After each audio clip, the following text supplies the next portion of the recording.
In the richest nation on Earth, over 3.5 million Americans now sleep in vehicles, parking lots, and rest stops, a number rising faster than any housing trend in the country.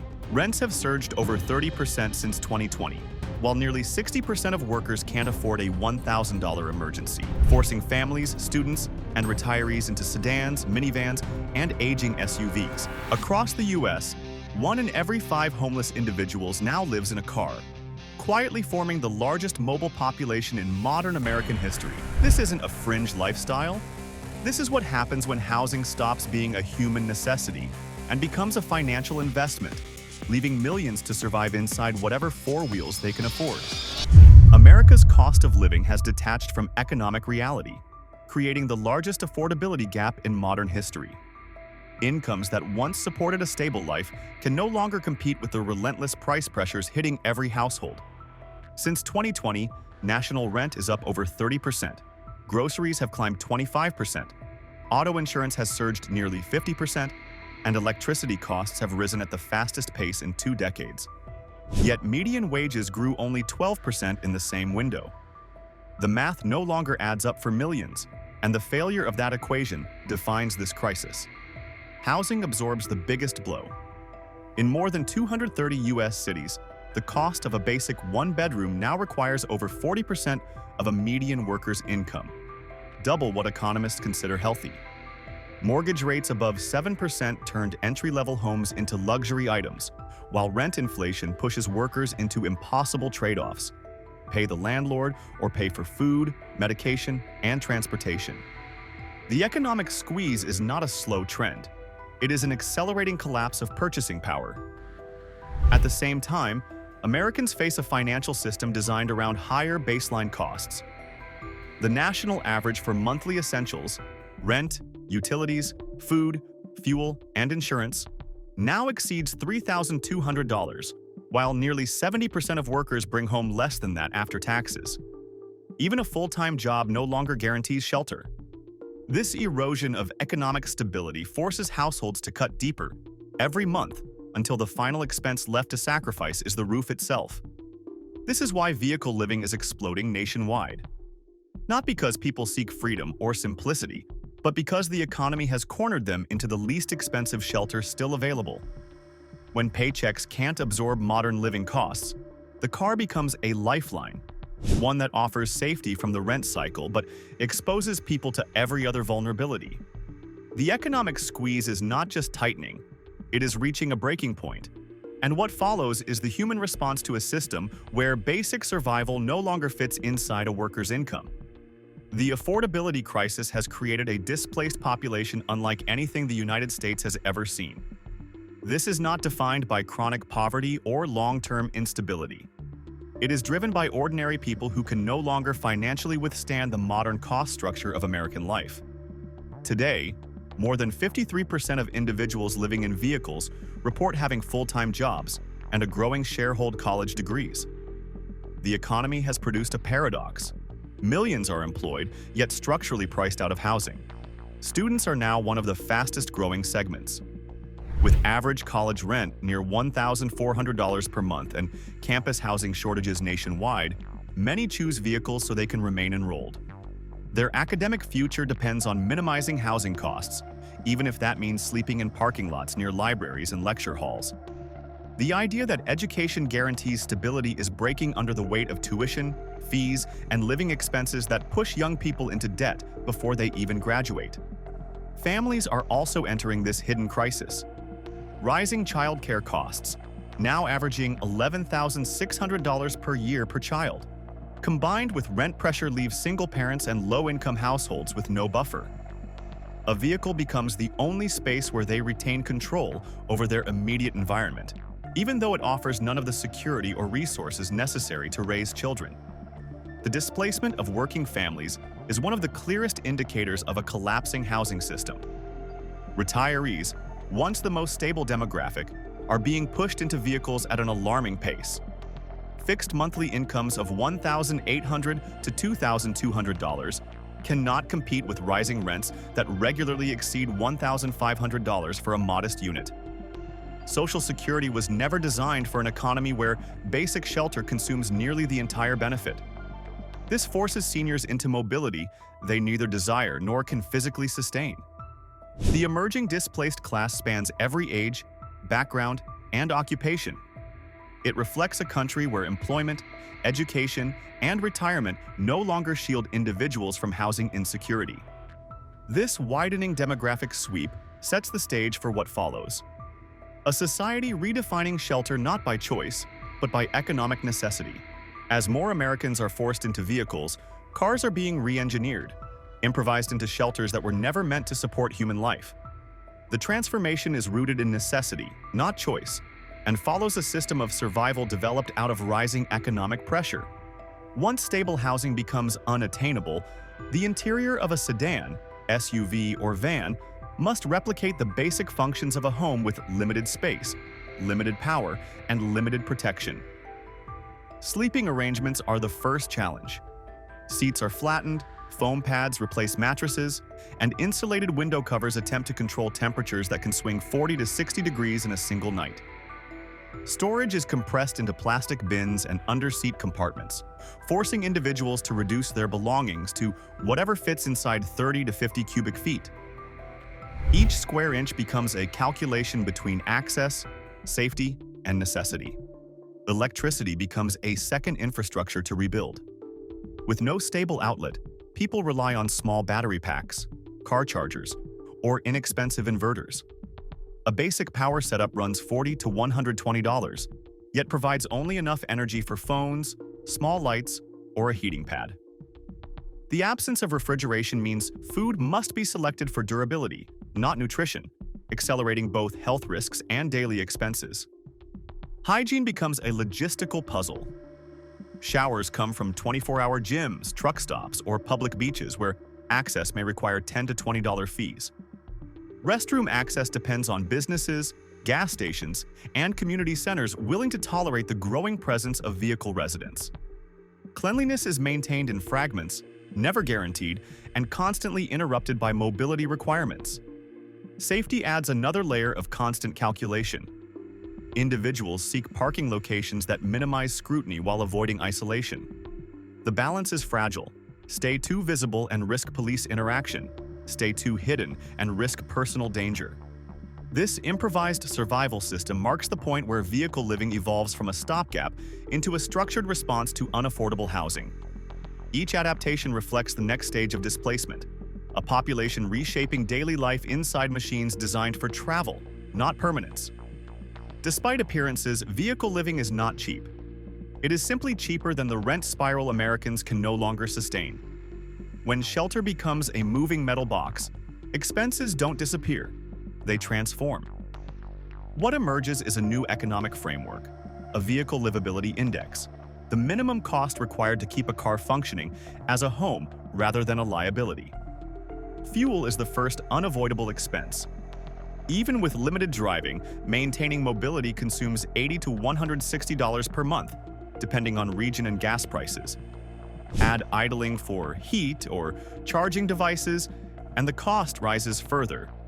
Insurance introduces another non-negotiable charge, with national averages now above $2,000 per year, a price that continues to climb with vehicle theft and accident trends. Food costs shift dramatically in this environment. Without refrigeration or proper storage, individuals rely on shelf-stable items, daily purchases, and low-cost prepared foods. This often pushes weekly food expenses to $60 to $90, higher than those with access to kitchens who can buy in bulk. The inability to store perishables becomes a permanent financial penalty. Repairs represent the most destabilizing component. A single alternator failure, flat tire, or dead battery, each ranging from $120 to $900, can instantly remove the only available shelter. Unlike renters who face late fees, those living in vehicles face total displacement when the engine stops. Survival depends on maintaining a machine that was never designed to be a home, and every breakdown carries existential risk. Hygiene and access fees add another layer. Gym memberships for showers, $25 to $40 monthly. Truck stop facilities, $10 to $15 per use. and occasional laundry charges that quickly accumulate. Discretionary spending disappears. The focus becomes maintaining the bare minimum required to function. Altogether, the true monthly cost of vehicle living often ranges between $850 and $1,400. Far lower than national rent averages, but still a crushing burden for those already stretched thin. This budget framework shows that vehicle living isn't a financial strategy. It is a containment method for people priced out of traditional housing, sustaining themselves through constant calculation and relentless economic pressure. The financial reality of vehicle living creates its own hidden cost: exposure. Once shelter is reduced to a metal frame and a glass box, survival becomes dependent on the weather in a way housed Americans never experience. Economic pressure forces people into vehicles. Physics decides how long they can stay there safely. A car cannot regulate temperature. The same thin steel structure that people rely on for mobility becomes a thermal trap the moment conditions shift. In winter, a parked vehicle loses heat at a rate no human body can counter.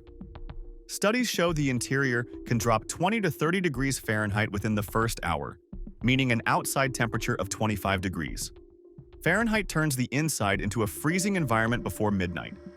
When temperatures fall into the teens, the interior can reach life-threatening levels in under 45 minutes. Insulation attempts, reflective coverings, foam panels, layered clothing, slow down the decline but never stop it. Summer produces the opposite extreme. Sunlight enters through windows, heating the air faster than it can escape. Interior temperatures routinely exceed 115 to 130 degrees Fahrenheit, even when the air outside is only in the 80s. Heat stroke becomes a daily risk, forcing individuals to chase shade, park near airflow, and consume more water, an added cost of $20 to $30 per week that the housed population rarely notices. Snow and ice introduce another layer of danger. Doors freeze shut, batteries fail, and tires lose traction. A dead battery, typically a $120 to $180 expense, instantly removes both shelter and mobility, leaving individuals stranded in cold conditions with no ability to relocate. Ventilation becomes a constant dilemma. Closed windows trap moisture and accelerate condensation, pushing nighttime temperatures even lower. Open windows invite cold air, rain, insects, or security risks. There is no stable solution, only compromise. Weather becomes the most unforgiving factor of vehicle living. The budget strain described earlier makes climate control unattainable. The mechanics of car habitation offer no safety buffer. What remains is a daily confrontation with the elements, a fight against cold, heat, humidity, and physics itself.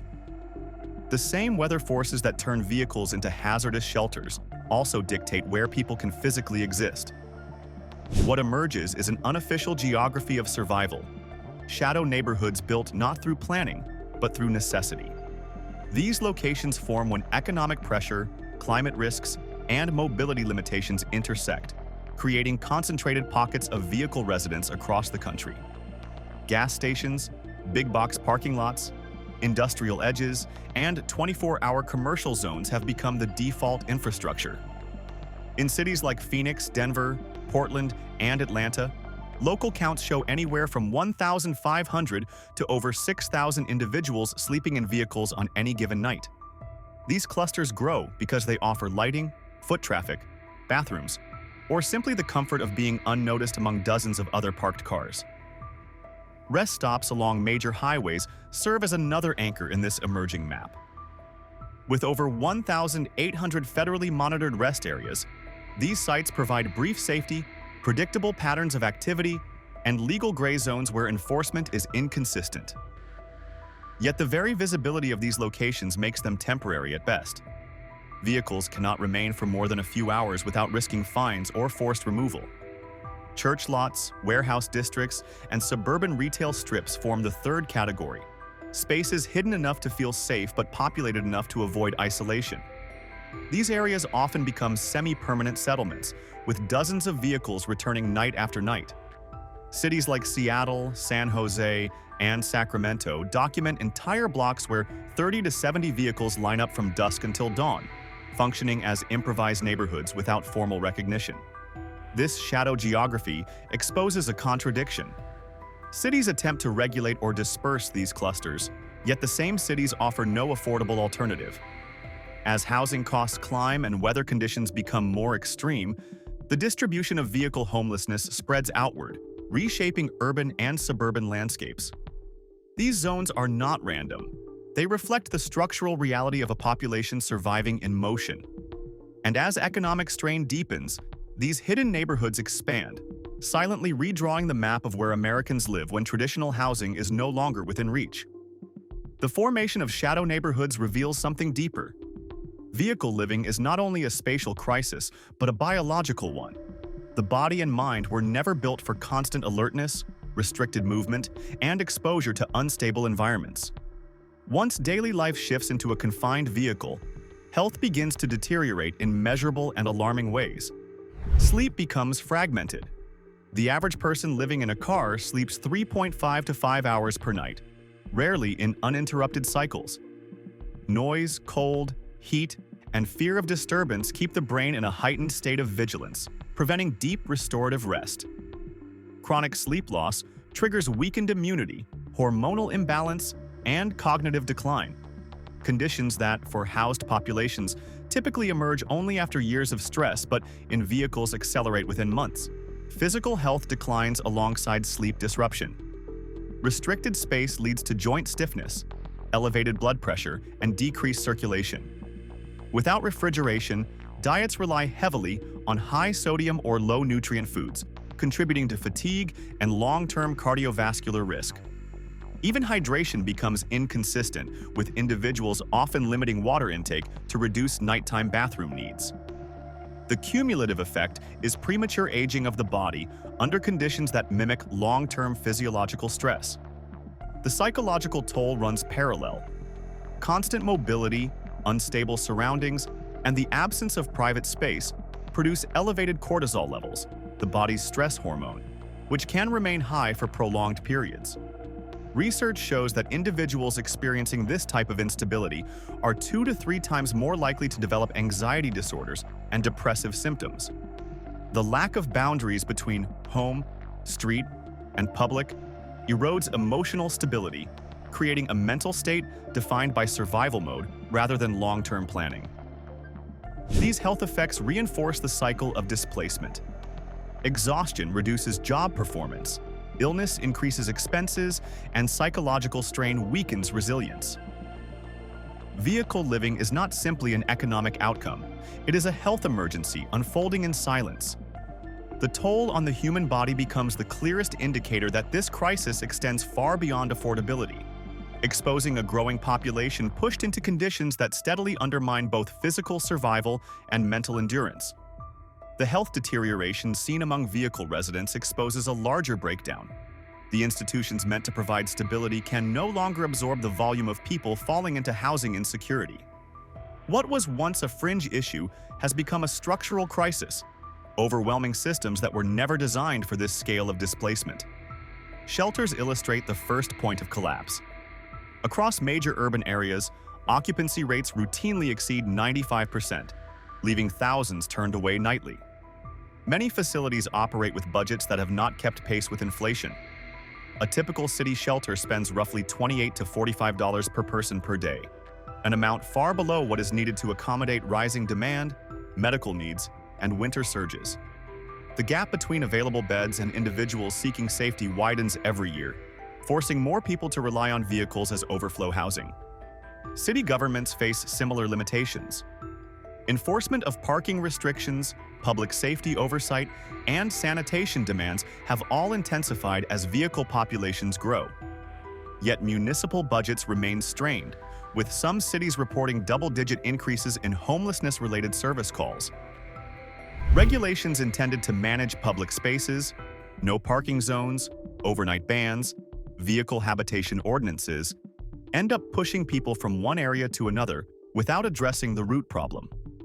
Mobility becomes enforced displacement, not a solution.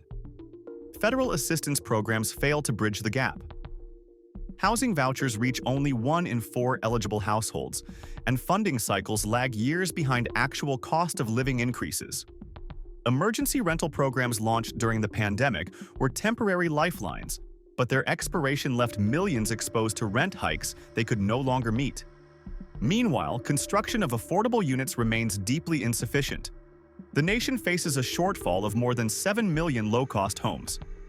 This institutional gridlock ensures that the burden shifts back onto individuals, those already stretched to their limits physically and financially. The systems built to prevent mass displacement cannot match the speed or scale of the current crisis. As resources fall short, the vehicle becomes default shelter not because it is adequate, but because there is nothing else available. The failure of these systems sets the stage for the deeper structural forces driving America's housing collapse. The inability of government, shelters, and local systems to contain the crisis is not a temporary failure. It is the natural outcome of a housing market redesigned around profit rather than people. Over the last 2 decades, America shifted from treating shelter as a basic necessity to treating it as a financial instrument. This transformation did not happen quietly. It reshaped every corner of the economy and laid the foundation for the vehicle-living surge now unfolding in cities nationwide. Institutional investors, private equity firms, and large corporate landlords have acquired hundreds of thousands of homes, often buying entire neighborhoods sight unseen. With algorithmic rent pricing and automated market analysis, these entities can raise rents in coordinated patterns across regions, pushing affordability further out of reach. In metropolitan areas like Austin, Tampa, Phoenix, and Atlanta, corporate ownership now influences 20 to 30% of available rental stock, amplifying price pressures on every remaining unit. Housing becomes a portfolio asset, not a human right. Zoning laws deepen the scarcity. Decades of restrictions on multifamily housing, height limits, and density caps have prevented millions of units from ever being built. The result is a structural deficit of over 7 million affordable homes, a gap that grows every year.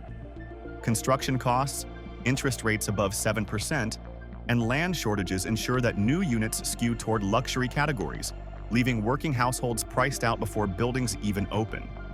When shelter transforms into an investment vehicle, displacement becomes a built-in feature of the system. People are not priced out because they made poor financial decisions.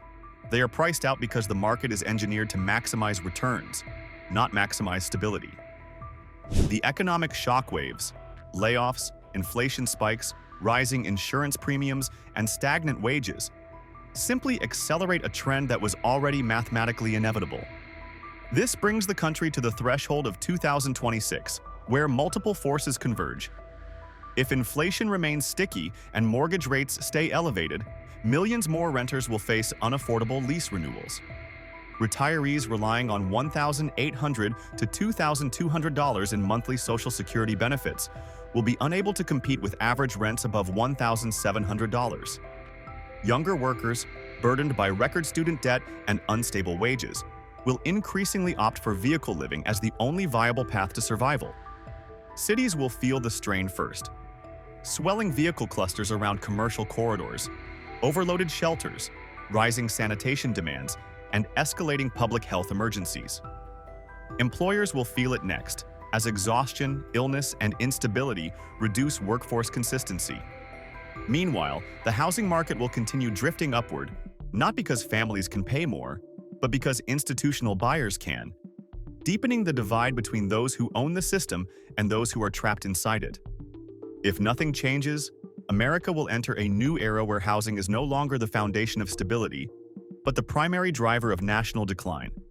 A system so optimized for profit that it has forgotten the people it was meant to shelter. And when a nation prices millions out of a home, it does not just lose its housing market, it loses its future. Because no society can survive when survival itself becomes unaffordable.